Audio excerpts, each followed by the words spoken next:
Oh hello guys હાલો નમસ્તે કેમ છો સત શ્રી અકાલ સલામ वालेकुम કેવું નાચો कैसा काय राम राम गाइस કેવું નાચો और भी कुछ रह गया तो हेलो गाइस आई होप सब बड़े हो गए ठीक है मस्त मजे कर रहे हो यार ये डेट करीब आ रही है मतलब डेट करीब क्या आ रही है ठीक है डेट क्या करीब आ रही है 5 मई हो गया मेरा मतलब आज जल्दी बीत रही है मेरा मतलब था अप्रैल तो पता नहीं चला कब निकल गया मई का भी मुझे लग रहा है ऐसा ही होने वाला है ठीक है खैर अब देखो एज पर द शेड्यूल हम आ गए इकोनॉमिक्स पढ़नी थी अब हमें तो इकोनॉमिक्स पढ़ने आ गए हैं हमने अभी तक 4 चैप्टर पढ़ लिए और मेरे हिसाब से रूरल डेवलपमेंट और इसके अलावा एक चैप्टर और आ रहा होगा तुम्हारे टर्म में आएगा वो पढ़ा के शायद मैं रिवीजन चालू कर दूँ या फिर मैं ट्रिक्स देना चालू कर दूँ जिससे तुम आराम से सब कुछ लर्न कर सकते हो ठीक है क्योंकि अकाउंट्स में तो अभी टाइम लगेगा ही वैसे भी है ना। तो अभी फिलहाल ये स्टार्ट करते हैं ठीक है। आज मैं रूरल डेवलपमेंट पढ़ना है।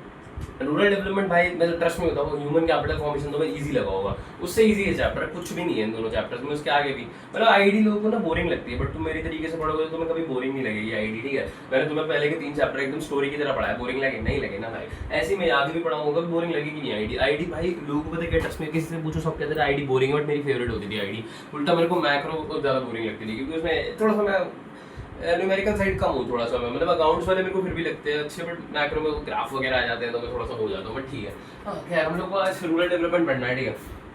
तो रूरल डेवलपमेंट होता क्या है पहले ठीक है। तो रूरल डेवलपमेंट मतलब हमने कुछ ऐसे एक्शन या प्लान्स बनाने हैं जिससे हमारा जो रूरल एरिया है उसका डेवलपमेंट हो सके क्योंकि अर्बन एरिया के डेवलपमेंट पे तो सब ध्यान देते हैं बट रूरल के पे लोग ध्यान देते नहीं है नॉर्मली देखा जाए तो ठीक है। तो हमें कुछ ऐसे प्लान्स बनाने हैं कुछ ऐसे बेसिकली मेजर्स बनाने हैं जिससे रूरल डेवलपमेंट हो सके ठीक है। इसमें हम लोग बेसिकली फॉलो करते हैं इसमें बेसिकली हम हाँ फॉलो करते हैं कि हम लोग की जो 2 प्रॉब्लम्स है जो पहले से चलती आ रही है और जो अभी आ रही है उन पर फोकस करें ठीक है। तो मैं हमारी 2 तरीके की प्रॉब्लम्स होती है एक होती है लिंगरिंग हम 2 तरीके के चैलेंजेस है रूरल एरिया में हमें उनको सही करना है ठीक है। लिंगरिंग चैलेंजेस ठीक है और उसके अलावा हो जाते हैं एमर्जिंग चैलेंजेस। देखो लिंगरिंग मतलब जो पहले से चलते आ रहे हैं एमर्जिंग मतलब जो अभी आ रहे हैं ठीक है। तो अगर हम इन चैलेंजेस को सॉर्ट करें तो कहीं ना कहीं रूरल एरिया का डेवलपमेंट होगा ठीक है। तो लिंगरिंग चैलेंजेस 2 थे ठीक है। एक तो था रूरल क्रेडिट ठीक है। लिंगरिंग चैलेंजेस 2 है एक है क्रेडिट मैंने यहाँ पढ़ाया है तो रूरल क्रेडिट यहाँ से स्टार्ट है rural credit and second is क्या कहते हैं उसको क्या बोल सकते हैं एग्रीकल्चर मार्केटिंग भी बोल सकते हैं बट मार्केटिंग ठीक है मार्केटिंग ठीक है। ये हो गए एमर्जिंग चैलेंजेस ठीक है मतलब लिंकिंग चैलेंजेस। अब आए एमर्जिंग चैलेंजेस जो आगे आते जा रहे हैं मतलब देखो अभी क्या टाइम है ना पहले के टाइम से क्या हो रहा है कि सब लोग खेती में लगे हुए हैं और लगे भी हैं तो एक ही तरह की क्रॉप उगा रहे हैं ठीक है। तो अब नए चैलेंजेस क्या आ रहे हैं कि हम लोग ना डाइवर्सिफिकेशन करें एक्टिविटीज का मतलब हम चाहे तो मतलब क्रॉप फार्मिंग छोड़ दें अगर उसमें हम लोग एक तरीके से देखा जाए तो देखो बहुत ज्यादा डिस्गाइज्ड अनएम्प्लॉयमेंट है देखा जाए तो जितने की जरूरत है उससे ज्यादा लोग काम कर रहे हैं लैंड पे ठीक है। तो इससे बेटर है हम लोग कुछ और ढूंढ लें कोई और काम ढूंढ लें तो उसमें 2 तरीके की प्रॉब्लम्स आ जाती है ठीक है। एक है एक्टिविटीज आउटसाइड एग्रीकल्चर ठीक है एक्टिविटीज या जॉब्स बोल सकते हो ठीक है एक्टिविटीज आउटसाइड एग्रीकल्चर और हो सकता है ऑर्गेनिक फार्मिंग ठीक है। ये सब इमर्जिंग चैलेंजेस है ऑर्गेनिक फार्मिंग क्योंकि देखो पहले तो लोग ऑर्गेनिक फार्मिंग वो सब उतना उनको पता नहीं था ठीक है। बट अभी के लोग देखो आजकल लोग बहुत हेल्थ कॉन्शियस होते जा रहे हैं ये सब चीजें आजकल देखो जिम्स वगैरह क्या ट्रेंड चल रहा है ठीक है। जिम वगैरह क्या भाग रहे हैं और ऑर्गेनिक खाना पैक्ड आइटम्स की ज्यादा नीड हो रही है ठीक है। तो ऑर्गेनिक फार्मिंग भी अब आजकल का इमर्जिंग चैलेंजेस है तो बेसिकली फार्मर्स को भी उसके साथ कोप अप करना पड़ेगा अगर उनको लॉन्ग टर्म में सर्वाइव करना है ठीक है। तो देखो अब स्टार्ट करते हैं रूरल क्रेडिट से ठीक है। अब रूरल क्रेडिट होता है रूरल क्रेडिट मतलब रूरल वाले लोगों को जिनको लोन की जरूरत है उनको लोन प्रोवाइड करना है ठीक है। तो क्रेडिट मींस लोन ठीक है लोन की फैसिलिटीज हो उनके पास जिससे उनको सही टाइम पे लोन पहुंच सके ठीक है। अब देखो रूरल क्रेडिट की वो नीड क्यों पड़ती है ठीक है। हमें नीड क्या है रूरल क्रेडिट की रूरल में लोगों को लोन की जरूरत क्या है। अब देखो 2 चीजें हैं पहली तो चीज जो मोस्ट ऑफ द फार्मर्स है ना मतलब देखो सब पे तो ज्यादा जमीन है नहीं कुछ ही लोग हैं जिन पे बहुत ज्यादा जमीन है ठीक है। तो जो मोस्ट ऑफ द फार्मर्स है ना वो स्मॉल या मार्जिनलाइज्ड है मतलब बहुत छोटी लैंड है उनके पास बहुत स्मॉल फार्मर्स है ठीक है। तो उनको क्या चाहिए अगर उनको इन्वेस्टमेंट करना है ना तो उनको लोन की जरूरत पड़ती है ठीक है क्योंकि उनको ज्यादा पैसे है नहीं बहुत छोटी सी लैंड है थोड़ा सा प्रोड्यूस करते हैं ठीक है और वो भी खुद खा लेते हैं बहुत जो छोटा मोटा बचता है उसको बेच देते हैं वो आगे यूज हो जाता है बट लोन की जरूरत फिर भी पड़ती है ठीक है। और दूसरी चीज ये है कि तुम देखो अगर सोइंग और हार्वेस्टिंग में बहुत टाइम होता है मतलब अगर तुम चावल वगैरह उगा रहे हो तो तुम्हें 6 से 7 महीना तो बीच में है ठीक है। तो मतलब एक इंसान 5 से 6 महीना ठीक है मतलब एक फार्मर बेसिकली बोल सकते हो अगर वो अल्टरनेटिव फार्मिंग नहीं कर रहा है मतलब 2 क्रॉप्स नहीं उगा रहा है ठीक है। तो वो 5 से 6 महीना तो एक तरीके से देखा जाए तो खाली ही है ठीक है। तो वो 5 से 6 महीने में क्या उसे खाना नहीं खाना है क्या उसे और कुछ काम नहीं करना है क्या पता उसे कुछ करना है ठीक है। कोई भी अगर डेट्स वगैरह के खर्चे हो गए कुछ भी हो गया खाने का खर्चा हो गया सर्वाइव करना है ना बेसिकली तो पैसे की जरूरत तो पड़ती है ना ठीक है। तो जो सोइंग और हार्वेस्टिंग है उन दोनों के बीच का जेस्टेशन लैग बहुत बड़ा है ठीक है मतलब 6-7 महीने का कोई और क्रॉप होगी तो उसका और बड़ा होगा ठीक है। तो वो जेस्टेशन लैग इतना बड़ा है कि उन लोगों को रूरल क्रेडिट की जरूरत पड़ती है सर्वाइव करने के लिए ठीक है। तो ये सब जरूरत है इसकी वजह से हमको नीड पड़ती है उन लोगों को रूरल क्रेडिट की ठीक है। फिर टाइप्स ऑफ रूरल क्रेडिट मतलब किस तरीके का रूरल क्रेडिट कैसे कैसे चाहिए होता है, एक शॉर्ट टर्म के लिए चाहिए होता है, एक मीडियम टर्म के लिए, एक लॉन्ग टर्म के लिए। देखो शॉर्ट टर्म होता है बेसिकली 6 to 12 मंथ्स कह सकते हो, ठीक है, मतलब 1 साल तक समझ लो कि हमें 1 ईयर तक के लिए अगर कोई लोन चाहिए तो हम शॉर्ट टर्म के लिए लेते हैं। ये हम लोन बेसिकली इनपुट्स खरीदने के लिए, फर्टिलाइजर्स खरीदने के लिए या सीड्स वगैरह खरीदने के लिए लेते हैं, ठीक है। उसके बाद अगर हमें 1 से 5 साल के लिए लोन चाहिए, ठीक है, 1 से 5 साल के लिए लोन चाहिए तो मीडियम टर्म में जाते हैं, ठीक है। अब मीडियम टर्म में हमें क्या जरूरत है, तो हमें कोई मान लो कि हमें कुआं खुदवाना है, ठीक है, फिर फेंसिंग करवानी है, तो वो सब की जरूरत पड़ेगी, तो वो हम 1 से 5 साल का मीडियम टर्म लोन ले सकते हैं, ठीक है। उसके अलावा अगर 5 से मोर देन 5 इयर्स 5 इयर्स, ठीक है, मोर देन 5 इयर्स का अगर हमें लोन चाहिए तो लॉन्ग टर्म लोन बोलते हैं, ठीक है उसे। इसमें क्या, अगर हम लोगों को नई लैंड खरीदनी है, फिर हमें अपनी जो लैंड है उसको कुछ परमानेंट इंप्रूवमेंट करवाना है, कुछ चीजें करवानी है, ठीक है, तो उसके लिए हम लॉन्ग टर्म लोन लेते हैं, ठीक है। तो ये बेसिकली याद रखना है, ये 1 साल तक के लिए, ठीक है, up to 1 year, 1 to 5 years, 5 years से ज्यादा, ठीक है। तो इसमें शॉर्ट टर्म में हम लोग बेसिकली नॉर्मल चीजों के लिए जैसे इनपुट्स खरीदना है, फर्टिलाइजर्स खरीदने हैं। मीडियम टर्म में जैसे कि हमें कुछ फेंसिंग करवानी है, ठीक है, फिर कोई कुआं खुदवाना है, वेल डिग करवानी है, ठीक है। लॉन्ग टर्म में हमें कोई जमीन खरीदनी है, फिर एक्स्ट्रा मतलब एडिशनल जमीन खरीदनी है, या फिर हमें कोई इंप्रूवमेंट करवाना है, परमानेंट इंप्रूवमेंट हमारी एग्जिस्टिंग जमीन पे, तो वो सब के लिए हम लॉन्ग टर्म लोन लेते हैं, ठीक है। तो आप देखो रूरल क्रेडिट के सोर्सेज क्या हो सकते हैं, ठीक है। देखो अगर तुम्हें लोन लेना होगा तो तुम 2 लोगों से ले सकते हो, या तो तुम बैंक्स वगैरह पे जाओगे, कॉर्पोरेट सेक्टर पे जाओगे बेसिकली, ठीक है, इंस्टीट्यूशनल सेक्टर पे जाओगे, ठीक है। दूसरी चीज तुम अपने दोस्त से लोन ले रहे हो, कोई रिलेटिव से लोन ले रहे हो, कोई लैंडलॉर्ड से लोन ले रहे हो, ठीक है, तो ये सब चीजें आ जाती है नॉन इंस्टीट्यूशनल में, ठीक है। देखो 2 तरीके की हो जाते हैं, एक होता है नॉन इंस्टीट्यूशनल सोर्सेज और एक होते हैं इंस्टीट्यूशनल सोर्सेज। देखो नॉन इंस्टीट्यूशनल सोर्सेज वो होते हैं, इंस्टीट्यूशनल सोर्सेज वही जो इंस्टीट्यूट्स बने होते हैं जो लोन देते हैं, ठीक है, जैसे कि कमर्शियल बैंक्स हो गए, ठीक है, एसबीआई वगैरह ये सब जो लोन देते हैं, हम लोग को देखा है तुम लोगों ने, ठीक है। उसके अलावा देखा जाए तो और भी बैंक्स होते हैं, कोऑपरेटिव सोसाइटीज होती है जो हमें लोन देती है, ठीक है। और नॉन इंस्टीट्यूशनल में देखो वही आ जाते हैं फ्रेंड्स वगैरह वगैरह, ठीक है। तो अगर तुम देखो कि रूरल उस टाइम पे जब उस टाइम में मतलब तुम समझ लो जब ब्रिटिशर्स थे, ठीक है, या फिर उस टाइम पे 1947 1950 के टाइम पे, उस टाइम पे पता है क्या था, ऑलमोस्ट 93%, या मेरे को एग्जैक्ट नंबर याद नहीं आ रहा, बट जहां तक 93% था, 93% जो लोन था वो नॉन इंस्टीट्यूशनल सोर्सेज देते थे, ठीक है, और जो 7% होता था वो इंस्टीट्यूशनल सोर्सेज देते थे, ठीक है। तो 93%, और तुम्हें पता है नॉन इंस्टीट्यूशनल सोर्सेज मतलब ये लैंडलॉर्ड या मनी लेंडर्स होते हैं, सब बहुत इंटरेस्ट चार्ज करते हैं और एकदम भाई मार लेते हैं फार्मर वगैरह की, ठीक है।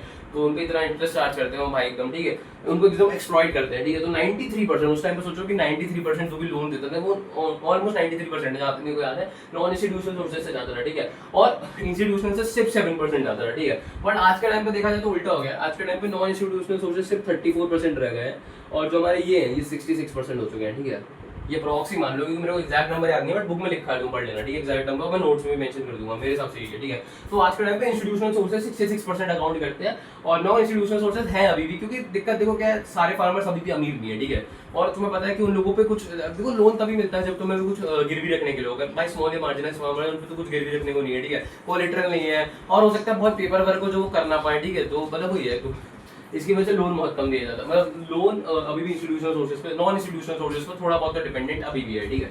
उसके अलावा देखो नॉन इंस्टीट्यूशनल सोर्सेज में देखो क्या क्या आता है, वही मनी लेंडर्स, फ्रेंड्स, रिलेटिव्स आते हैं, तो उनको मैंने लिखा नहीं, उसमें मेरे को क्या डिफाइन करना है, ठीक है। अब इंस्टीट्यूशनल सोर्सेज में कौन कौन आ जाता है, ठीक है, सबसे पहले आ जाती है कोऑपरेटिव क्रेडिट सोसाइटीज। कुछ कोऑपरेटिव क्रेडिट सोसाइटीज तुम जानते हो मतलब वो सोसाइटीज होती हैं जिसमें बेसिकली मेंबर्स होते हैं बहुत सारे, ठीक है, मान लो कि 15 से 20 मेंबर्स हैं, ठीक है, तो वो सब मिलके सेविंग्स करते हैं, फिर उससे हम वो लोग लोन देते हैं, ठीक है, जिस और वो लोन जो होता है वो सस्ते इंटरेस्ट पे देते हैं, ठीक है। तो कोऑपरेटिव क्रेडिट सोसाइटीज बहुत सारी बन गई हैं, उसमें क्या होता है जैसे फार्मर्स हो गए, बहुत सारे लोग मिलके वो सोसाइटीज फॉर्म करते हैं, ठीक है। तो उसमें क्या होता है सब लोग मतलब सारे जो भी उसके बेसिकली मेंबर्स होते हैं सब लोग थोड़ी थोड़ी सेविंग करते हैं पर मंथ की, और वो उनको जमा करते हैं, ठीक है। उसके बाद वही सेविंग से वो लोग लोन दे देते हैं, और जो लोन देते हैं वो बहुत कम इंटरेस्ट पे देते हैं, ठीक है। तो जो कोऑपरेटिव क्रेडिट सोसाइटीज है वो बेसिकली फोकस करती हैं कि वो लोन प्रोवाइड कर पाए, दूसरा कि नॉन इंस्टीट्यूशनल सोर्सेज को कम कर पाए, ठीक है, जिससे और जो लोन है वो एकदम टाइमली पहुंचे और सब तक पहुंचे, ठीक है, जिनको भी जरूरत है सब तक पहुंचे, ये सब चीजें कोऑपरेटिव क्रेडिट सोसाइटीज इंश्योर करती है, ठीक है। इनके फीचर्स मैं भी मुंह से बता रहा हूँ, बट मैं नोट्स में लिखूंगा भी और बुक में भी लिखे, ठीक है। Next is SBI and other commercial bank, ठीक है। एक तो जब भी तुम एसबीआई पढ़ो ना, उसको अकेला एसबीआई मत पढ़ना, हमेशा बोला करो एसबीआई 1955, ठीक है, ये डेट्स बहुत जरूरी है, ये आती ही आती है, ठीक है। तो हमेशा याद रखना एसबीआई 1995 बोला करो, सिर्फ एसबीआई मत बोला करो। ये क्यों है, क्योंकि एसबीआई हमारा 1955 में आया था, ठीक है, एसबीआई 1955 में आया था और आरबीआई 1935 में आया था, ठीक है। अब जो SBI state bank of India तुम आज देखते हो भाई, जो नॉर्मल कामों में लगा, तुम्हें पता है एसबीआई असली में फॉर्म किस लिए हुआ था?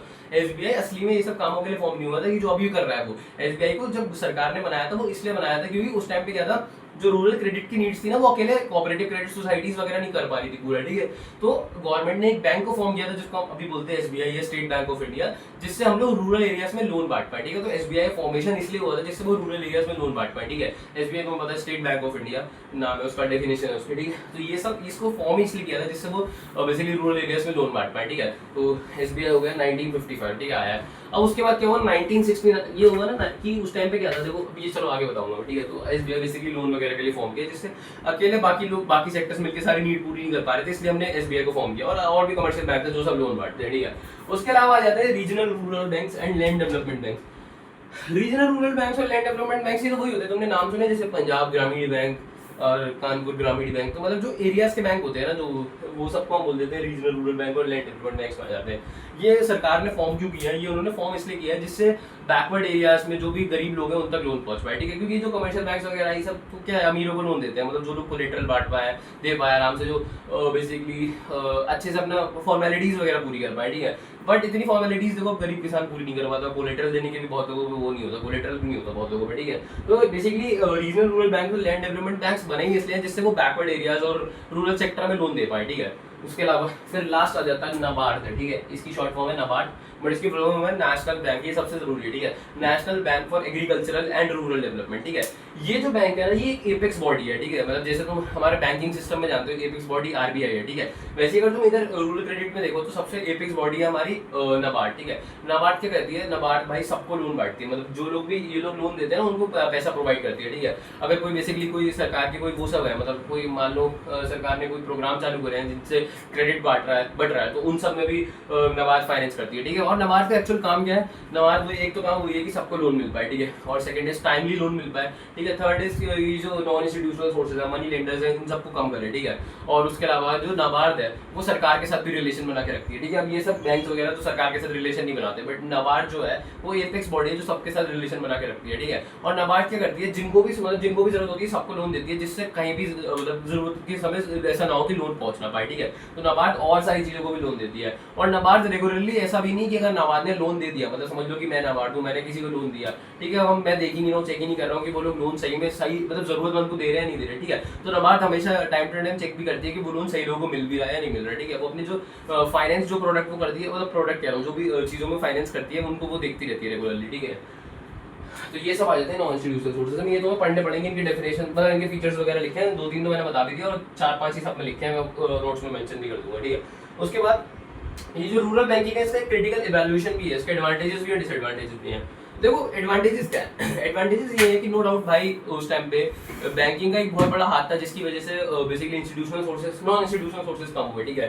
बैंक्स ने बहुत हेल्प करी है, लोन दिया, अच्छी मदद की है, ठीक है। बट कहीं ना कहीं देखा जाए तो उसके डिसएडवांटेजेस भी हैं। डिसएडवांटेजेस क्या है, एक तो भाई तुम्हें बैंक ना लोन पहले तो एक तो उनको दे रही थी जिनको बेसिकली कोलेटरल मिल पा रहा था, जो लोग कोलेटरल जमा करते थे उन्हीं को लोन मिलता था, ठीक है। ऊपर से जो लोग लोन देते मतलब जो लोग लोन के लिए अप्लाई करते थे उनको भी पूरा लोन नहीं मिल पाता था। मान लो कि मैंने 60 लाख के लोन के लिए अप्लाई किया, बट वो कहते हैं कि हमसे 25 लाख का दे सकते हैं। अब जरूरत मेरे को 60 लाख की, मैं 25 लाख से क्या करूंगा, ठीक है। तो वही है, सैंक्शन अमाउंट भी कभी कभी कम होता है, ठीक है। और उसके बाद ऊपर से देखा जाए तो 1969 ये डेट याद रखना, उसमें पूछ सकता है कि बैंक्स का नेशनलाइजेशन कब हुआ, ठीक है। 1969 के बाद ना सारे बैंकों का बहुत सारे बैंकों का नेशनलाइजेशन स्टार्ट हो गया, ठीक है।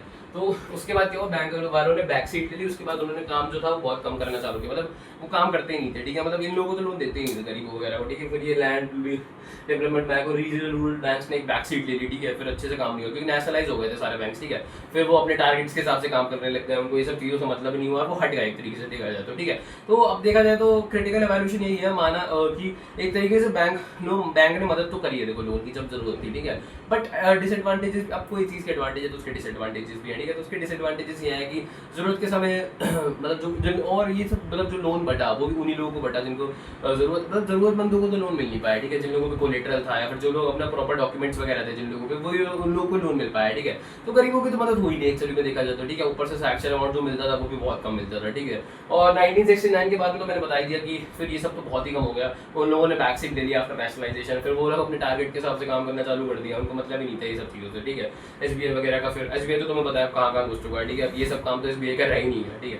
तो यही सब है रूरल बैंकिंग के वैल्यूएशन। तो एक हमारे लिंकिंग चैलेंजेस है रूरल क्रेडिट, ठीक है। Next is marketing, agriculture marketing बोलते हैं, ठीक है। इसमें हमें प्रोसेस दे रखा है, इसकी तुम शॉर्ट फॉर्म याद रख लो, GP एस ठीक है, GPGPSS एग्रीकल्चर मार्केटिंग का बस प्रोसेस आएगा कि एग्रीकल्चर मार्केटिंग होता है कि यार गवर्नमेंट ने कैसे इसको इंप्रूव करा है, ठीक है, मतलब क्या हेल्प करी जिससे इंप्रूव हो पाया, ठीक है। वो तो GPGPSS में देखो मार्केटिंग करते हैं पहले प्रोडक्ट की, तो हम उससे पहले क्या करते हैं, सबसे पहले कि जो भी हमारा प्रोडक्ट हार्वेस्ट हुआ है उसको हम पहले गैदर करते हैं, ठीक है। हार्वेस्ट करने के बाद मतलब कटाई वटाई करने के बाद उसको गैदर करते हैं, ठीक है, मतलब इकट्ठा करते हैं। सबसे पहली चीज है गैदरिंग द प्रोड्यूस, ठीक है। उसके बाद जो भी प्रोड्यूस हमें मिला उसको प्रोसेस करेंगे, मतलब जैसे स्ट्रॉ वगैरह सब अलग करेंगे, ठीक है। जैसे वो नहीं होता कि तुमने देखा होगा चद्दर वद्दर से वो जो अलग मिलावट होती है वो सब, मतलब जो ऊपर की लेयर होती है गंदी चीजें होती है वो सब उड़ा देते हैं, ठीक है। प्रोसेस करते हैं मतलब जिससे अच्छा सामान निकल गया है, ठीक है। उसके बाद जब वो हो जाता है, प्रोसेसिंग हो जाता है, उसके बाद प्रोडक्ट की ग्रेडिंग करते हैं। मतलब चावल तुमने देखा है कि 60 वाला अलग होता है, 70 वाला अलग होता है, ठीक है। तो वो ग्रेड करते हैं, बेटर क्वालिटी का अलग रखते हैं और बुरी क्वालिटी का अलग करते हैं, ठीक है। उसके बाद GP फिर P से हमें पैकेजिंग करनी होती है, ठीक है। जब प्रोडक्ट हमारा बेसिकली ग्रेड हो गया तो हम उसको पैकेजिंग कर देते हैं अलग अलग ग्रेडिंग के हिसाब से, ठीक है। और पैकेजिंग कैसे करते हैं, हम लोग कस्टमर की प्रेफरेंस के हिसाब से पैकेजिंग करते हैं जिससे कस्टमर खरीदे भी, क्योंकि खरीदनी तो कस्टमर को ही है ना, अगर उसको अट्रैक्टिव लगेगी वो तभी खरीदेगा, ठीक है। तो packaging according to customers need, ठीक है। उसके बाद अब तुम्हें पता, अगर तुमने पैक करके सामान रख लिया, अब जरूरी नहीं है कि जब सामान प्रोड्यूस हुआ है वो तभी बिक जाए, ठीक है। क्या पता वो बाद में बिके, तो ठीक है हमें सामान को स्टोर करके रखना पड़ता है, ठीक है। तो हम स्टोर कर देंगे। उसके बाद जब प्राइस अच्छा है मार्केटिंग में, इधर ल्यूक्रेटिव लिखा है, ल्यूक्रेटिव मतलब जब हमारे लिए बेनिफिशियल है प्राइस, ठीक है। जहाँ ल्यूक्रेटिव लिखा है ना, मतलब हमारे लिए प्राइस जब बेनिफिशियल है हम उसे तब बेचेंगे, ठीक है। तो GPGPSS पहले गैदर करेंगे, फिर उसे प्रोसेस करेंगे, फिर उसे ग्रेड करेंगे, फिर उसे पैक करेंगे, उसके बाद उसको स्टोर करेंगे, फिर जब अच्छा प्राइस मिलेगा तो उसको सेल कर देंगे, ठीक है। ये आ जाता है एग्रीकल्चर मार्केटिंग के प्रोसेस में, ठीक है। उसके बाद गवर्नमेंट ने ऐसे क्या मेजर्स लिए जिससे हमारी मार्केटिंग, एग्रीकल्चर मार्केटिंग इंप्रूव हो पाई है, ठीक है। सबसे पहली चीज रेगुलेटेड मार्केट्स। देखो पहले टाइम पे क्या होता था ना कि लोग ना गलत वेट्स यूज करते थे, मतलब उन पे लिखा 100 ग्राम होता था जैसे, और वो होते 50 ग्राम थे, ठीक है। तो बहुत करप्शन था उस टाइम पे, ठीक है। तो मार्केट्स में वेट्स वगैरह अच्छे यूज नहीं होते थे और वो सब होता था, ठीक है। तो फिर सरकार ने क्या किया, रेगुलेटेड मार्केट चालू कर दिया जिसमें वेट्स वगैरह सब अच्छे होते थे, ठीक है। मतलब जितना लिखा है उतने ही होते थे, सब काम अच्छे से होता था, ऐसे मार्केट चालू कर दिया, ठीक है। Second is physical infrastructure provide किया, मतलब सरकार ने बहुत सी चीजें प्रोवाइड की, जैसे कि ट्रांसपोर्टेशन फैसिलिटीज प्रोवाइड की। तुम्हें पता है फार्मर्स वगैरह को ना रेलवे में भी डिस्काउंट मिलता है, हर जगह में डिस्काउंट मिलता है, ठीक है, जिससे वो हमारा अपना सामान सप्लाई कर पाए, ठीक है। तो एक तो फिजिकल इंफ्रास्ट्रक्चर में ट्रांसपोर्टेशन का कवर किया, ठीक है। सेकंड है स्टोरेज, मतलब तुम्हें पता है पहले क्या होता था कि फार्मर्स, देखो एक टर्म आ जाती है डिस्ट्रेस सेल, तुमने पहले भी पढ़ी होगी, ठीक है। एक टर्म आती है जरूरी है, डिस्ट्रेस सेल। देखो पहले के टाइम पे क्या होता था ना, जब फार्मर्स लोग बहुत सारे लैंडलॉर्ड्स वगैरह के लोन में दबे रहते थे ना, तो उन लोगों को क्या करना पड़ता था, पैसा पे करने के लिए उन्हें अपनी क्रॉप बेचनी पड़ती थी, चाहे वो सस्ते में बेचनी पड़ जाए, ठीक है। अब देखो हर समय तो प्राइस अच्छा नहीं होता, इधर हमने देखा प्रोसेस में कि हम स्टोर करते हैं जब तक हमें प्राइस अच्छा नहीं मिलता, बट उस टाइम पे क्या होता था, वो लोग लोन पे दबे होते थे, उन्हें लोन का अमाउंट पे करना होता था, ठीक है। तो उनको चाहे सस्ते में सस्ती कॉस्ट में बेचना पड़े सामान, पर उन्हें बेचना पड़ता था, ठीक है। तो एक तरीके से डिस्ट्रेस सेल यही होता है कि हम लोग को सामान बेचना पड़े जब हमें जरूरत भी नहीं है एक्चुअली बेचने की, ठीक है, क्योंकि हम लोन्स वगैरह से कवर्ड है बहुत सारी चीजों से, ठीक है। तो सरकार ने क्या किया, बेसिकली स्टोरेज की फैसिलिटीज प्रोवाइड की, ठीक है। उस टाइम पे हम लोग इसलिए भी बेचते थे क्योंकि देखा जाए, मैंने बोला कि बहुत स्टोरेज की फैसिलिटीज भी बहुत कम लोगों को होती थी, ठीक है। तो लोग बेच देते थे चाहे सस्ते में बेचना पड़े उन्हें, ठीक है। तो सरकार ने एक चीज तो ये करी कि स्टोरेज फैसिलिटीज प्रोवाइड की। स्टोरेज फैसिलिटीज कैसे प्रोवाइड की, मतलब सेंट्रल गवर्नमेंट और स्टेट गवर्नमेंट सबके अपने अपने बेसिकली वेयर हाउस बना दिए, उनके पास उनको छोटा सा रेंट देना पड़ता था और अपना सामान वहां रख सकते थे वो लोग, ठीक है। वहां पे खराब भी नहीं होगा सामान। उसके बाद उन्होंने क्या किया, कोऑपरेटिव मार्केट सोसाइटीज फॉर्म करी। कोऑपरेटिव मार्केटिंग सोसाइटीज मतलब फार्मर्स से कहा कि तुम लोग मिलके सामान बेचो। तो इससे क्या होगा, देखो अगर मैं अकेला बेचने वाला हूँ मार्केट में, ठीक है, मेरा प्राइस 10 रुपये है, सामने वाले का 5 रुपये है, तो वो 5 वाले से खरीदेंगे, ठीक है। बट अगर सब मिलके खरीदेंगे ना, मतलब सब मिलके बेचेंगे, देखो अब मैं भी 10 में बेच रहा हूँ, वो भी 10 में बेच रहा है, तो फिर उसको 10 का ही खरीदना पड़ेगा मजबूरन, ठीक है। तो कोऑपरेटिव मार्केटिंग सोसाइटीज में क्या किया गवर्नमेंट ने, कहा ये प्रमोट किया कि सब लोग मिलकर सामान बेचो। इससे तुम क्या होगा, एक तो तुम जब खरीदोगे, अगर तुम मिलकर खरीदोगे तो तुम लोग को रॉ मटेरियल वगैरह सस्ते में मिल जाएगा, ठीक है, क्योंकि तुम बल्क में खरीद सकते हो। उसके बाद तुम जब बेचोगे ना तो तुम अच्छा प्राइस मांग सकते हो लोगों से, ठीक है। उसके अलावा देखा जाए तो लास्ट में गवर्नमेंट ने कुछ पॉलिसी इंस्ट्रूमेंट्स भी प्रोवाइड किए, जैसे कि एमएसपी तो तुम्हें पता है, मिनिमम सपोर्ट प्राइस। तो सरकार हमेशा ये कहती है, सरकार हमेशा क्रॉप के टाइम पे, जब भी क्रॉप बनती है उस टाइम पे एक मिनिमम सपोर्ट प्राइस निकालती है कि अगर ना बेसिकली फार्मर से कहती है, जैसे मान लो मैं फार्मर हूँ, ठीक है, तो गवर्नमेंट मेरे से कहेगी, मान लो मेरा सामान मैं बेचना चाह रहा हूँ, मेरा सामान अभी प्रोड्यूस हुआ है, ठीक है। तो सरकार कहती है कि हम लोग ना 500 रुपए किलो में खरीद लेंगे तुम्हारा सामान, ठीक है, 500 रुपए किलो में, ठीक है, 500 रुपए किलो में तो हम तुम्हारा सामान खरीद लेंगे। बट अगर तुम्हें इससे अच्छा कहीं प्राइस मिल रहा है तो तुम बेच दो बाहर जाके, ठीक है, हमें कोई दिक्कत नहीं है। बट अगर तुमसे कोई कह रहा है कि हम 450 में ले लेंगे, हमें 450 में चाहिए या 460 में चाहिए, तो हम खड़े हैं इधर, हमसे तो हम 500 में खरीद ही लेंगे। अगर 500 में कम में कोई मांग रहा है ना, तो उससे बढ़िया तुम मेरे में हमारे पास बेच दो। बट अगर 500 से ज्यादा तुम्हें मिल रहा है तो तुम बेच दो, कोई टेंशन नहीं है, ठीक है। तो सरकार की सपोर्ट करने के लिए लाई थी बेसिकली फार्मर्स को कि अगर तुम्हें इतना समझ लो कि एक प्राइस वो अनाउंस करते हैं हर बार कि अगर उस प्राइस से कम में तुम्हें कोई कम में सामान बिक रहा है तुम्हारा, तो उससे बढ़िया तुम हमारे पास बेच दो। बट अगर उस प्राइस से ज्यादा में बिक रहा है तो तुम बेचो, प्रॉफिट कमाओ, हमें कोई दिक्कत नहीं है, ठीक है। तो ये एक तो ये हो गया। दूसरा है अब सरकार ने बफर स्टॉक्स वगैरह मेंटेन करना स्टार्ट कर दिया है, ठीक है, जिससे मतलब जब फेमाइंस वगैरह आई तो उस टाइम पे जरूरत पड़ेगा, ठीक है। तो सरकार क्या करती है, इन लोगों से खरीद के बफर स्टॉक प्रोड्यूस करती है। Third is PDS. पीडीएस में जानते हो पब्लिक डिस्ट्रीब्यूशन सिस्टम, तुमने बहुत पढ़ा, ये राशन शॉप्स वगैरह जो सरकार की होती है, सस्ते में सामान वगैरह प्रोवाइड करती है, सस्ते में राशन प्रोवाइड करती है, ठीक है। तो पीडीएस के थ्रू सरकार ने बेचना भी सामान शुरू कर दिया है, ठीक है। तो ये फार्मर से खरीदते हैं और पीडीएस के थ्रू बेचते हैं, ठीक है। उसके अलावा अब देखो ये हो गया हमारे लिंगरिंग चैलेंजेस, ठीक है। एक हो गया रूरल क्रेडिट और एक हो गया रूरल मार्केटिंग, ठीक है। कोई भी डाउट हो तो बता देना, वैसे तो ईजी है, इसमें कुछ है नहीं, ठीक है। हम आ जाते हैं इमर्जिंग चैलेंजेस। देखो इमर्जिंग चैलेंजेस में मैंने बता दिया एक्टिविटीज आउटसाइड एग्रीकल्चर, ठीक है, या फिर एक्टिविटीज दैट सपोर्ट एग्रीकल्चर, ऐसा समझ लो, ठीक है। डाइवर्सिफिकेशन ऑफ प्रोडक्शन बोल दो, ऐसा बोल दो, ठीक है। तो दो तरीके से कर सकते हैं। देखो अब हमें डाइवर्सिफिकेशन करना है तो हम दो तरीके से कर सकते हैं, या तो हम क्रॉप डाइवर्सिफिकेशन करते हैं या हम डाइवर्सिफिकेशन करते हैं प्रोडक्शन एक्टिविटीज का। अब तुम्हें पता है जो फार्मर्स है ना, उनकी इनकम ना हमेशा फिक्स नहीं रहती है। तो मान लो कि मैं एक क्रॉप उगा रहा हूँ, ठीक है। अब मार्केट में अगर उस क्रॉप का प्राइस गिर गया या फिर मान लो बारिश हुई, वो क्रॉप ही खराब हो गई, ठीक है, तो मेरे पे तो हैवी लॉस हो जाएगा, ठीक है। तो दो तरीके से हम लोग अपना बेसिकली फार्म इनकम को स्टेबल कर सकते हैं और मैक्सिमम कर सकते हैं, ठीक है। एक तो या तो हम क्रॉप डाइवर्सिफिकेशन करें, मतलब हम लोग ऑल्टरनेटिव फार्मिंग करें, हम एक क्रॉप की जगह दो क्रॉप उगाए, ठीक है। अगर हमने दो क्रॉप उगाई, मान लो कि मैंने चावल उगाया, साथ में कुछ और उगा लिया, ठीक है, सब्जी उगा ली कोई, ठीक है। तो मान लो चावल का प्राइस अगर गिर भी गया तो सब्जी का तो नहीं गिरा ना, तो सब्जी मेरे को एटलीस्ट रेवेन्यू तो फेच करके देगी, जिससे मैं अपने घर चला सकूंगा, ठीक है। बट अगर हम एक क्रॉप उगाते सिर्फ चावल उगा रहे हैं, ठीक है, और अगर चावल का प्राइस ही गिर गया, ठीक है, तो मैं तो एक तरीके से लॉस में चले जाऊंगा, ठीक है। मैं घर भी तो चलाना है, फिर उन लोग को लोन वगैरह लेना पड़ेगा, ठीक है। तो यही सब आ जाता है। क्रॉप डाइवर्सिफिकेशन में हम लोग वही ऑल्टरनेटिव क्रॉपिंग करते हैं, ठीक है, कि हमें एक से बेटर है कि दो क्रॉप उगाओ, ठीक है। तो इससे क्या होगा, स्टेबिलिटी होगी इनकम में थोड़ी, मतलब कि अगर एक का प्राइस गिर गया तो दूसरे का तो कम से कम दूसरा तो हमें प्रोवाइड करके देगी ना कुछ, ठीक है। तो क्रॉप डाइवर्सिफिकेशन वही बोलते हैं, एटलीस्ट दो क्रॉप उगाओ, ठीक है। Next is diversification of production activity. हम लोग कुछ लोग ये कहते हैं कि बेसिकली जो हमारा एग्रीकल्चर है वो एक तरीके का डिस्गाइज अनएम्प्लॉयमेंट है उसमें बहुत ज्यादा, ठीक है। तो तुम क्या करो, खेती तो करो या तो खेती हटाई दो, उसके अलावा मतलब एक्टिविटीज करो, जैसे कि ये सब आ गए, ठीक है। पहला एनिमल हस्बेंड्री, मतलब कोई पशुपालन करो, ठीक है। तो उससे क्या होगा, तुमने मान लो बकरी पाल ली, मुर्गियां पाल ली, गाय पाल ली, तो तुमने उसका दूध बेच दिया।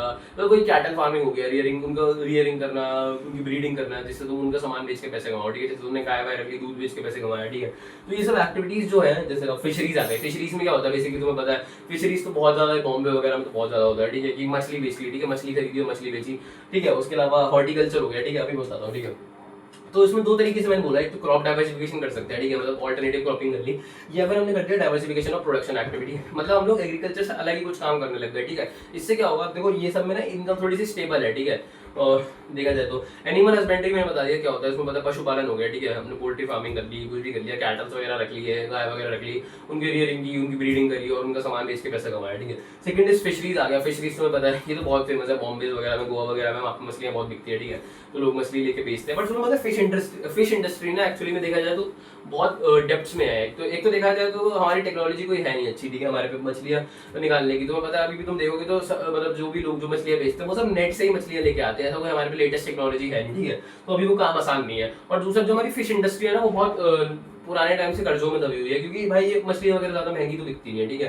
तो ये सब लोग पूरे दिन पहले मछलियां निकालते हैं, उसके बाद बेचते हैं, तो इन लोगों को बहुत लोन भी लेना पड़ता है, ठीक है, क्योंकि इन लोग का उतना इनकम अच्छी नहीं होती फिशरीज वालों की, ठीक है। और सेकंड की अभी मैंने बोला कि टेक्नोलॉजी भी एडवांस नहीं है, हम अभी भी वो लोग नेट से ही मछली पकड़ रहे हैं, कोई ऐसी टेक्नोलॉजी नहीं है जिससे वो आसानी से मछली पकड़ सके, ठीक है। Third is horticulture. देखो हॉर्टिकल्चर एक तरीके का क्रॉप डाइवर्सिफिकेशन ही हो गया, क्योंकि हॉर्टिकल्चर में हम लोग क्या कहते हैं, हॉर्टिकल्चर में मतलब जो भी हम सब्जी उगा रहे हैं या जो भी हम उगा रहे हैं उसके साथ हम लोग या तो एडिशनल कुछ उगा लें, जैसे कि वेजिटेबल उगा ली या हनी उगा ली, ठीक है। तो अब क्या होगा, वेजिटेबल या हनी ये सब चीजें जो होती है ना भाई, ये सब ना क्रॉप की फर्टिलिटी बढ़ाती है, सॉइल की फर्टिलिटी बढ़ाती है, ठीक है। और दूसरा है अगर हमारी वही पहली वाली अगर जो क्रॉप है वो कम फैच करती है तो हम इसको बेच के ज्यादा कमा सकते हैं, ठीक है। तो हॉर्टिकल्चर वो हो गया, ठीक है। तो ये सब आ जाता है इमर्जिंग चैलेंजेस में। पहला चैलेंज आ जाता है क्रॉप डाइवर्सिफिकेशन या फिर डाइवर्सिफिकेशन ऑफ प्रोडक्शन एक्टिविटीज। चीज, ठीक है। Second is organic farming. तो मैंने बोला कि आज के टाइम पे जिम्स वगैरह का और ऑर्गेनिक सामानों का ट्रेंड बहुत बढ़ता जा रहा है, ठीक है। तो हम ऑर्गेनिक फार्मिंग भी कर सकते हैं, ठीक है। अब ऑर्गेनिक फार्मिंग क्या होता है? ऑर्गेनिक फार्मिंग मतलब हम प्रोड्यूस कर रहे हैं सामान, बट हमें प्रोड्यूस करना है यूजिंग ऑर्गेनिक इनपुट्स। मतलब जैसे हमने फर्टिलाइजर्स वगैरह यूज करते हैं ना, उसको हमें हटा देना है, उसकी जगह हम लोग को मैन्योर्स यूज करने हैं, फ्रूट वगैरह के जो पील्स होते हैं, छिक्कल वगैरह होती है, ये सब यूज करना, खाद ये सब, जैसे गाय का वो होता है उसको जो भी बोलते हैं, ठीक है, गोबर वगैरह वो सब होता है, वो सब यूज करना। ऑर्गेनिक फार्मिंग मतलब ऑर्गेनिक इनपुट्स यूज करना, ठीक है। जो भी हमारे इससे पहले हम लोग केमिकल इनपुट्स यूज करते हैं जैसे फर्टिलाइजर्स, पेस्टिसाइड, ये सब बिल्कुल हटा देना और इसकी जगह ऑर्गेनिक तरीके से सामान उगाना। इससे क्या होगा, देखो ऑर्गेनिक फार्मिंग क्या फोकस करती है ना, organic farming basically soil health से, मतलब ऑर्गेनिक फार्मिंग क्रॉप हेल्थ से ज्यादा सॉइल हेल्थ पे फोकस करती है, ठीक है। मतलब क्रॉप क्या, अगर क्रॉप उतनी अच्छी नहीं भी होगी तो चलेगी, ठीक है, बट अगर सॉइल मतलब हमारी जो सॉइल की हेल्थ है अगर वो अच्छी रहेगी तो हमारी क्रॉप फार्मिंग ना, क्रॉप हम लोग लॉन्ग टर्म तक उगा सकते हैं। देखो अब क्या है, हम लोग को ना एक चीज ये है कि हम लोग स्टार्टिंग से एक चीज प्रमोट करते हैं, सस्टेनेबल लिवलीहुड। सस्टेनेबल लिवलीहुड मतलब कि आज के लोग हैं ना उनकी नीड्स तो पूरी हुए, बट जो हमारा आगे जो फ्यूचर जनरेशन आ रही है उन लोगों को भी नीड्स में कोई कमी ना हो, ठीक है। तो ऑर्गेनिक फार्मिंग क्या फोकस करती है, rather than promoting plants health they promote soil health। मतलब सॉइल हेल्थ मतलब जो ये सब जो ऑर्गेनिक इनपुट होते हैं इससे हमारी सॉइल वगैरह पे कोई बेसिकली बैड इफेक्ट नहीं पड़ता, ठीक है। तो जो ऑर्गेनिक जो फार्मिंग हो जाता है वो एक तरीके का लॉन्ग टर्म प्रोसेस बन जाता है, क्योंकि हमारा जो सॉइल है वो बेटर ही होता चला जाएगा, ठीक है, क्योंकि इसमें वो लोग एनिमल मैन्योर्स वगैरह ये सब चीजें यूज करते हैं, ठीक है, ऑर्गेनिक इनपुट्स यूज करते हैं, ठीक है। तो इससे हमारी सॉइल की हेल्थ नहीं गिरती है, ठीक है, सॉइल अच्छा रहता है, ठीक है। तो इससे क्या होगा, फार्मिंग लॉन्ग टर्म बन जाएगा, ठीक है। अब अगर हम लोग केमिकल फर्टिलाइजर यूज करेंगे तो एक टाइम बाद ऐसा होगा कि सॉइल की फर्टिलिटी खत्म हो जाएगी, ठीक है। फिर आगे वाली जनरेशन का क्या होगा, ठीक है। अगर हम ऑर्गेनिक फार्मिंग यूज करेंगे तो हम आज की नीड्स तो पूरी कर ही पाएंगे, बट आने वाली जनरेशन की भी नीड्स पूरी कर पाएंगे, ठीक है। तो it focuses on soil health, ठीक है, rather than plant health, ठीक है। So that basically farming can become a long term sustainable process, ठीक है। अब इसके एडवांटेजेस क्या है, ऑर्गेनिक फार्मिंग के एडवांटेजेस क्या है? एक तो discards the use of non renewable resources. अब कहूंगे भैया इसमें नॉन रिन्यूएबल क्या है? अब तो बताइए जो बेसिकली फर्टिलाइजर्स वगैरह है, पेस्टिसाइड्स वगैरह, हाँ ठीक है, मैं चेक कर रहा था, वीडियो रुक गई है। हाँ तो ये तुम्हें पता है, ये जो बेसिकली फर्टिलाइजर्स वगैरह है, पेस्टिसाइड्स वगैरह जो बनते हैं ना, ये सब किससे बनते हैं? ये लोग पेट्रोल से बनते हैं, ठीक है, पेट्रोल बेस्ड आइटम से बनते हैं ये सब चीजें। तो पेट्रोल तुम्हें पता है नॉन रिन्यूएबल आइटम है, ठीक है, रिन्यूएबल तो है नहीं, पेट्रोल की उगता जा रहा है, ठीक है। तो पेट्रोल एक तरीके का नॉन रिन्यूएबल आइटम है, ठीक है। अब अगर हम फर्टिलाइजर्स या पेस्टिसाइड्स को यूज को कम कर देंगे तो हमारे तरीके का नॉन रिन्यूएबल यूज, जो हमारा नॉन रिन्यूएबल एक अच्छी मतलब जरूरी चीज है हमारे लिए, ठीक है, उसका भी यूज कम हो जाएगा, ठीक है। सेकंड इज ये भी जो भी ऑर्गेनिक फार्मिंग है इन्वायरमेंटल फ्रेंडली है, ठीक है, इससे हमारे इन्वायरमेंट को कोई लॉस नहीं है। तुम्हें पता है अगर तुम केमिकल फर्टिलाइजर्स वगैरह यूज कर रहे हो, ठीक है, तो इससे एक चीज होता है, या तो एक तो वो सॉइल की हेल्थ भी गिरा देते हैं, ऊपर से अगर वो पानी वगैरह में मिक्स हो जाए तो वो पानी भी पॉल्यूट कर देते हैं, ठीक है। तो हमारे बट ये जो सोर्सेज है सब इन्वायरमेंटल फ्रेंडली है, इससे हमारे इन्वायरमेंट को कोई दिक्कत नहीं आती, ठीक है। और third is sustain soil fertility, मतलब जो सॉइल की फर्टिलिटी है वो बेटर ही होती जाती है, इससे कोई दिक्कत नहीं होती सॉइल को, ठीक है। मैंने बोला इनका मेन फोकस ही है, focus on soil health rather than plant health, ठीक है। Third is healthier and tastier food. देखो टेस्टियर तो मैं प्रूव नहीं कर सकता क्योंकि मैंने भी ऑर्गेनिक खाया नहीं कभी, खाना है सच, ठीक है। तो बट बुक में लिखा है तो मान लेते हैं कि जो हमारा ये बोलते हैं कि जो हमारा ऑर्गेनिक फार्मिंग के थ्रू जो खाना होता है वो ज्यादा टेस्टी होता है, ठीक है। और सेकंड इज हेल्दियर फूड, ठीक है। हेल्दियर फूड मतलब जो भी हमारा ऑर्गेनिक फार्मिंग, हाँ चलो ये तो मैं मान सकते हैं कि जो ऑर्गेनिक फार्मिंग से सामान होगा वो हेल्दी है, ठीक है, बट टेस्टियर तो मैं नहीं कह सकता क्योंकि मैंने टेस्ट नहीं किया, बट बुक में लिखा है तो हेल्दियर और टेस्टियर फूड है।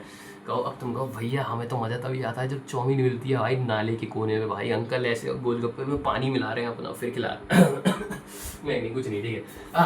ऑर्गेनिक फार्मिंग, ठीक है, तो हेल्दियर और टेस्टियर फूड मिलता है, ठीक है। फिर लास्ट चीज देखो, अब जो केमिकल फर्टिलाइजर्स या पेस्टिसाइड्स वगैरह ये सब बहुत महंगे हैं, ठीक है, तो सब लोग उनको बेसिकली अफोर्ड नहीं कर पाते। बट जो ऑर्गेनिक फार्मिंग है इसमें तो हम लोग ये सब्जी वगैरह की चिकले वगैरह ये सब ऑर्गेनिक इनपुट्स यूज कर रहे हैं, बट ये सब तो बहुत सस्ते होते हैं, ठीक है। तो ये जो टेक्नोलॉजी है वो बहुत इनएक्सपेंसिव है, तो स्मॉल फार्मर्स भी आराम से काम कर सकते हैं इसमें, ठीक है। अब देखो वही किसी चीज के अगर एडवांटेजेस हैं तो उसके डिसएडवांटेजेस भी हैं, ठीक है। तो ऑर्गेनिक फार्मिंग के डिसएडवांटेजेस क्या है? देखो ऑर्गेनिक फार्मिंग के मैं उसको डिसएडवांटेज नहीं काउंट करता, बट तुम्हें बताता हूँ, ठीक है। देखो ऑर्गेनिक फार्मिंग का डिसएडवांटेज ये है कि जो ऑर्गेनिक फार्मिंग से जो भी खाद या फिर जो भी सामान निकल के आता है ना, ऑर्गेनिक फार्मिंग खाद यूज करते हैं लोग ऑर्गेनिक वाली, ठीक है। तो अब जो ऑर्गेनिक फार्मिंग में जो भी प्रोड्यूस निकल के आता है ना वो बहुत कम निकलता है, ठीक है। ऑर्गेनिक फार्मिंग का जो प्रोड्यूस होता है बहुत लिमिटेड होता है, ठीक है। अब तो नॉर्मली उगाओगे तो बहुत सारा सामान निकल बहुत ज्यादा उगता है, ठीक है, बट ऑर्गेनिक फार्मिंग का जो प्रोड्यूस होता है वो बहुत कम होता है, ठीक है। बट यार देखा जाए, मैं देखो सच बताऊं कि आजकल ट्रेंड बढ़ रहा है ऑर्गेनिक फार्मिंग का, ठीक है। अगर ट्रेंड बढ़ रहा है तो उसका प्राइस भी बढ़ रहा है। तुम्हें पता ऑर्गेनिक खाना वगैरह बहुत महंगा मिलता है, ठीक है, ये पैक्ड आइटम्स वगैरह सस्ते थोड़ी ना है। अगर तुम रॉ चीजें ले रहे हो मतलब खुली चीजें ले रहे हो तो वो सस्ती मिलती है, बट जो ऑर्गेनिक के पैक्ड आइटम्स होते हैं सब बहुत महंगे होते हैं, ठीक है। तो हम एक्चुअली में हम देखा जाए कि लिमिटेशन हम कहते हैं कि ऑर्गेनिक फार्मिंग से सॉरी ऑर्गेनिक फार्मिंग से जो भी प्रोड्यूस होता है वो बहुत लिमिटेड होता है, बहुत कम होता है। बट मेरे हिसाब से एक ये भी है कि वो लिमिटेड प्रोड्यूस तो लिमिटेड होता है, बट उसकी कॉस्ट तो ज्यादा होती है ना, ठीक है, तो वो एक तरीके से उसको कवर कर देता है, ठीक है। तो ऐसा कोई लिमिटेशन नहीं है, बट अगर लिमिटेशन लिखने को आए तो वही बोलते हैं कि इससे जो प्रोड्यूस होता है वो बहुत कम होता है, ठीक है। ऑर्गेनिक फार्मिंग का प्रोड्यूस बहुत कम है, बट देखा जाए तो फिर उसको वो एक तरीके से कैंसिल कर देता है क्योंकि उसका प्राइस ज्यादा है, ठीक है, प्राइस ज्यादा होता है ऑर्गेनिक इनपुट्स का, तो एक तरीके से वो कमा उतना ही है, ठीक है। तो ये सब आ जाता है इस चैप्टर में, ठीक है। अब रूरल डेवलपमेंट में हमने वही एक बार रिवाइज करते हैं क्या पढ़ा हम लोगों ने। रूरल डेवलपमेंट के लिए एक्शन प्लान बनाया जिससे उसका डेवलपमेंट हो सके। दो चैलेंजेस को फोकस करते हैं, लिंकिंग चैलेंजेस जो पहले से चलते आ रहे हैं और इमर्जिंग चैलेंजेस। लिंकिंग में दो आ गए, क्रेडिट और मार्केटिंग। रूरल क्रेडिट पढ़ लिया, क्यों जरूरत पड़ती है उसकी, क्योंकि फार्मर्स बहुत स्मॉल है, मार्जिनलाइज्ड है, ठीक है। सेकंड इज टाइप्स बता दिया, short term, medium term, long term कितने ईयर्स के लिए होते हैं और किस लिए करते हैं, ठीक है। फिर आ गया सोर्सेज ऑफ रूरल क्रेडिट में होता है, नॉन इंस्टीट्यूशनल सोर्सेज होते हैं जैसे कि दोस्त होगा या रिलेटिव्स होगा या फिर मनी लेंडर्स वगैरह, लैंडलॉर्ड्स वगैरह होगा, ठीक है। इंस्टीट्यूशनल मतलब जो इंस्टीट्यूट्स बने हैं, मैंने बताया पहले कितना परसेंटेज था, अभी कितना परसेंटेज है, एक बार बुक में चेक कर लेना या मैं नोट्स दूंगा उसमें चेक कर लेना, ठीक है। और फिर मैंने बताया इंस्टीट्यूशनल सोर्सेज में होता क्या क्या, कोऑपरेटिव क्रेडिट सोसाइटीज जो मिलजुल के सेव करते हैं, उसका लोन प्रोवाइड करते हैं। एसबीआई वगैरह मैंने बताया, एसबीआई 1955, ठीक है। उसके बाद आरआरबीज एंड इनको मैं शॉर्ट फॉर्म में आरआरबी और एलडीबी बोल सकते हैं, ठीक है। आरआरबीज और एलडीबीज ये बेसिकली बैकवर्ड एरियाज को लोन प्रोवाइड करने के लिए बने थे, ठीक है। फिर नाबार्ड एक एपेक्स इंस्टीट्यूशन है, ठीक है, जो हैंडल करती है सब कुछ, ठीक है, रिलेटेड टू रूरल क्रेडिट, ठीक है। उसके बाद इसके एडवांटेजेस और डिसएडवांटेजेस क्या है, रूरल बैंकिंग एक तरीके से वो भी बता दिया मैंने कि ऑल इन लोगों ने बहुत हेल्प करी लोन देने की, बट लोन मिल भी जाता तो गरीब लोग को उतना मिल नहीं पा रहा था क्योंकि उन लोगों के पास कोलेटरल नहीं था, प्रॉपर पेपर वर्क नहीं था, ठीक है। उसके बाद मार्केटिंग आ गया, मार्केटिंग का प्रोसेस मैंने शॉर्ट फॉर्म बता दी, जीबीजीबीएसएस, गैदरिंग, प्रोसेसिंग, ग्रेडिंग, ठीक है, packaging, storing and then selling, ठीक है। उसके बाद मेजर्स गवर्नमेंट ने इंप्रूव करने के क्या मेजर्स थे, तो रेगुलेटेड मार्केट चालू किया, मतलब जहाँ पे सब कुछ एकदम विजिबल है, ठीक है, ऐसा कुछ नहीं है, मतलब सब ट्रांसपेरेंट है। और उसके अलावा जो वेट्स वगैरह यूज कर रहे हैं वो भी अच्छे हैं, ठीक है। नेक्स्ट इज फिजिकल इंफ्रास्ट्रक्चर, मतलब ट्रांसपोर्टेशन फैसिलिटीज प्रोवाइड किया और स्टोरेज फैसिलिटीज प्रोवाइड किया जिससे डिस्ट्रेस सेल अवॉइड हो, ठीक है। और फिर third is cooperative marketing societies form किया, मतलब सब लोग मिलजुल के सेल करें। तो मैं पता है जैसे अमूल है, अमूल जो ब्रांड है ना वो एक कोऑपरेटिव का ब्रांड है, मतलब जब गुजरात में स्टार्ट हुआ था वहाँ पे क्या हुआ था, अमूल ने ये वाइट रेवोल्यूशन होता है इन्हीं की वजह से हुआ था, ठीक है। तो उस टाइम पे क्या होता है, सब लोग ना वहाँ पे क्या होता है, सब लोग ना मिलकर अपना दूध का जो होता है आइटम वो पूल कर देते हैं, मतलब साथ मिलके बेचते हैं, ठीक है। तो एक तरीके का कोऑपरेटिव बन गया अमूल, एक तरीके का कोऑपरेटिव है, वहाँ पे सब लोग मिलकर अपना बेसिकली दूध जो भी हमारा पूल है दूध का वो सब एक साथ में मिला देते हैं और फिर उससे बेचते हैं, ठीक है। तो वहाँ पे सब कुछ मिलजुल के होता है, एक तरीके कोऑपरेटिव अमूल एक तरीके का, ठीक है, अमूल वाइज स्पॉन्सर करें, ठीक है। फिर last policy instruments, policy instrument मतलब एमएसपी प्रोवाइड किया जिससे सपोर्ट मिल सके फार्मर को, ठीक है। अगर मान लो कि मतलब सरकार इसमें क्या करती है, एक अमाउंट दे देती है मिनिमम कि अगर उससे ज्यादा में मिल रहा है तो आप उससे ज्यादा पैसा मिल रहा है तो आप बेच दो, आपका प्रॉफिट है, बट उससे कम में मत बेचना, 500 का या 500 बोला था, ठीक है, जैसे तो उतने में तो हम ही खरीद लेंगे, ठीक है। और फिर बफर स्टॉक्स मेंटेन करती है सरकार, उसके अलावा पीडीएस मतलब राशन शॉप्स वगैरह से सस्ते में प्रोवाइड करती है आइटम्स, ठीक है। उसके बाद इमर्जिंग चैलेंजेस मैंने बता दिया, क्रॉप डाइवर्सिफिकेशन मतलब ऑल्टरनेटिव क्रॉपिंग करो, एक अगर कम फेच करेगी तो दूसरा तो एटलीस्ट ज्यादा फेच कर देगी, ठीक है। जिससे अगर एक क्रॉप का फेलियर हो गया बारिश वगैरह की वजह से तो एटलीस्ट दूसरा तो मेरे रेवेन्यू जनरेट करके दे सर्वाइवल के लिए, ठीक है।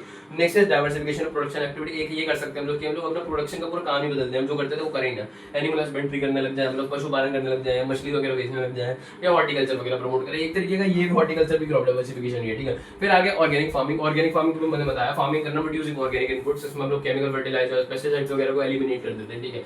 इसके एडवांटेजेस मैंने बता दिया कि केमिकल फर्टिलाइजर्स वगैरह सब पेट्रोलियम बेस्ड होते हैं और पेट्रोलियम एक नॉन रिन्यूएबल रिसोर्स है हमारा, ठीक है। तो उसको बेसिकली डिस्कार्ड कर देते हैं, उसको ऊपर से ये लोग इन्वायरमेंटल फ्रेंडली होते हैं, इससे कोई ऐसा वाटर पोल्यूशन सॉइल पोल्यूशन नहीं होता, ठीक है। और थर्ड इज ये सॉइल फर्टिलिटी को सस्टेन करते हैं, क्योंकि मैंने बताया इन लोग का मेन मोटिव ये है कि it focuses on soil health rather than plant health, ठीक है।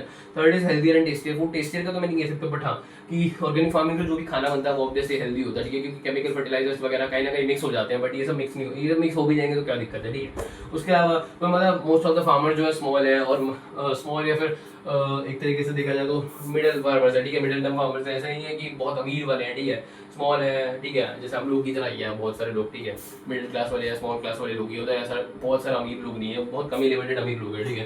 तो अब जो स्मॉल क्लासेज है मीडियम क्लासेज है, ठीक है, इन लोग के लिए इनएक्सपेंसिव टेक्नोलॉजी है लोग, ठीक है, क्योंकि अब सब लोग तो देखो फर्टिलाइजर्स या पेस्टिसाइड्स अफोर्ड नहीं कर सकते, ठीक है, और इसमें जो भी इनपुट यूज होते हैं वो बहुत सस्ते होते हैं, ठीक है। तो स्मॉल फार्मर्स और मीडियम फार्मर्स के लिए एक तरीके की हेल्पफुल है, ठीक है। उसके बाद अगर बोला जाए तो लिमिटेशन क्या ऑर्गेनिक फार्मिंग की, तो तुम ये बोलोगे कि देखा जाए तो ऑर्गेनिक फार्मिंग का जो प्रोड्यूस है, ऑर्गेनिक फार्मिंग वैसे तो अच्छी है, बट जो ऑर्गेनिक फार्मिंग प्रोड्यूस देती है वो बहुत कम होता है, ठीक है। बहुत ऐसा नहीं है कि बहुत बल्क में सामान बन रहा है, बहुत छोटा सा सामान बनता है, बहुत कम क्वांटिटी में सामान बनता है, ठीक है। बट देखा जाए तो ऑर्गेनिक फार्मिंग आज का ट्रेंड जा रहा है तो वही है, ये लोग ज्यादा पैसे चार्ज कर सकते हैं, तो एक तरीके से वो बराबर हो जाता है, कैंसिल कर देता है, ठीक है। बट देखा जाए लिमिटेशन ये है कि उससे जो प्रोड्यूस होता है वो बहुत कम होता है, ठीक है। तो फिलहाल आज वीडियो में इतना ही, अब जाके थोड़ा सा रेस्ट करना, ठीक है। उसके बाद बुक उठाना या फिर नोट्स उठाना, ठीक है। अगर तुम लोग बोलते हैं कि अगर 24 घंटे में तुम एक बार रिवाइज कर लो ना, वो तुम्हारे दिमाग में बैठ जाती है चीज़, मैं नहीं मानता, बट पढ़ लेना, ठीक है। अब तुम लोग भाई इसका जो भी करो कर रहे थे करो, बट एक बार उसके बाद बुक उठाना, या फिर मैं नोट्स दे रहा हूँ, ठीक है। डिस्क्रिप्शन में टेलीग्राम का लिंक है, वहाँ पे मैं हैंड रिटन नोट्स देता हूँ, ठीक है। वो भी तुम फॉलो कर सकते हो, वहाँ पे हैंड रिटन नोट्स मिल जाएंगे तुम्हें। वहाँ पे इंपॉर्टेंट चीज़ें मैं देता हूँ, ठीक है। अब इसमें सब कुछ इंपॉर्टेंट, मतलब इसमें है बहुत चीज़ें, बट सब कुछ इंपॉर्टेंट नहीं है। मैं जो भी नोट्स दूंगा उसमें सब कुछ इंपॉर्टेंट होगा, ठीक है। तो या तो तुम उसको फॉलो कर सकते हो या फिर तुम्हारी मर्जी है, ठीक है। बुक से भी पढ़ सकते हो, मैं ऐसा कोई प्रमोशन नहीं कर रहा अपने नोट्स में, ठीक है। और बाकी बिजनेस और अकाउंट्स की भी वीडियोस रेगुलर आ रही है, तो उनको भी चेक कर सकते हो। अगर कोई दिक्कत हो तो मेरे को बता देना कमेंट्स में, या फिर कोई भी प्रॉब्लम हो तो बता देना, मैं फिर से भी बढ़ाने को तैयार हूँ, मुझे कोई दिक्कत नहीं हो। और देखा जाए तो ये अभी सीरीज एक चल रही है, इसके बाद मैं रिवीजन सीरीज लाऊंगा, बहुत सारी सीरीज लाऊंगा, तो ये चैप्टर बार बार में पढ़ने हैं, ठीक है। तो फिलहाल आज की वीडियो करते हैं, ठीक है। अगर वीडियो अच्छी लगी तो लाइक करना, शेयर करना, सब्सक्राइब करना, और सही में यार अच्छी लगती है तो कमेंट भी करो जब सकते हैं, ठीक है। तो फिलहाल लेते हैं वीडियो।